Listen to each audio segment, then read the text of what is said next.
Dahil sa kakapanood ko ng site, gusto ko na rin masubukan ang 3 mas anonym. Dear 8 Mao, gusto ko lang po ibahagi ang aking experience. Hindi po ako humihingi ng payo. Gusto ko lang po mailabas ang matagal ko ng lihim. Sa una kong 3 mas, alam nyo na po iyon. Tawagin mo na lang po akong Julie. 32 years old, may asawa at isang anak. Simula nung nawalan ako ng trabaho, araw-araw na lang ako sa bahay. Maglilinis, mag-aalaga, magluluto. Paulit-ulit, walang bago. Hanggang sa dumating yung araw na may nahanap, akong bago sa sarili ko. Isang hapon, habang mag-isa ako sa kwarto, napadpad ako sa isang site. May lumabas na video ng 3 mas. Ate, nung una, curious lang ako. Pero habang pinapanood ko, para bang may kumuryente sa buong katawan ko. Yung ideya na dalawang lalaki ang sabay na nakatingin at nakahawak sa'yo, nagpapaligsahan kung sino ang mas makakapagbigay ng sarap. Ibang init, ibang thrill. Simula nun, halos gabi-gabi, naiisip ko yung tanong. Ano kaya ang pakiramdam? Noong gabing alam kong may out of town si Mister at hindi makakauwi, nagdesisyon ako. Nagsuot ako ng fitted na itim na dress na lampas. Hita, manipis na strap at pulang lipstick. Gusto kong maging ibang Julie sa gabing yon. Pumunta ako sa isang bar na hindi ko pa napapasok. Pagpasok ko, amoy alak, usok at pabango. Malakas ang tugtog pero mas malakas yung kaba sa dibdib ko. Umorder ako ng cocktail. At habang umiinom, napansin ko yung lalaking nakatitig sa akin mula sa kabilang mesa. Lumapit siya, matangkad, maputi at mabango, nagpakilala bilang Ryan. Nagkwentuhan kami ng kaunti hanggang sa sumama yung kaibigan niya, si Marco, mas maitim, maskulado, at may ngiting parang alam na niya kung ano ang iniisip ko. Habang umiinom, napansin kong si Ryan dumikit yung tuhod sa hita ko at si Marco naman, hinihimas ng marahan ang braso ko habang nakikipagbiruan. Ramdam ko yung init mula sa dalawang direksyon.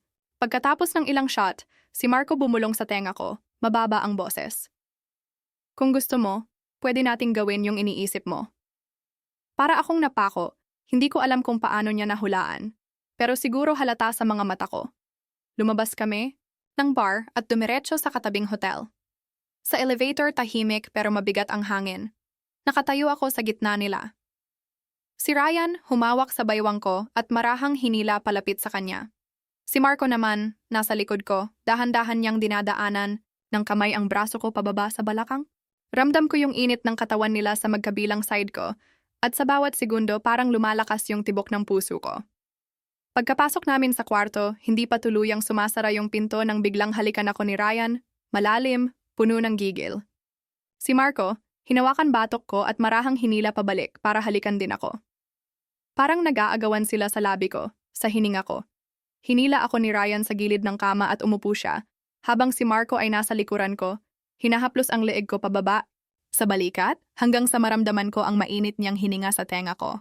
Si Ryan, hawak ang kamay ko at dinadala ito sa dibdib niya, habang yung isa niyang kamay nakahawak sa hita ko, gumagapang paakyat. Hinila ni Ryan ang ulo ko at pinasubo ang kanyang matigas na batuta. Habang nakasubo ako, hawak niya ang aking ulo at pinatanggal niya kamay ko sa pagkakahawak, tanging ulo ko lang ang gumagalaw.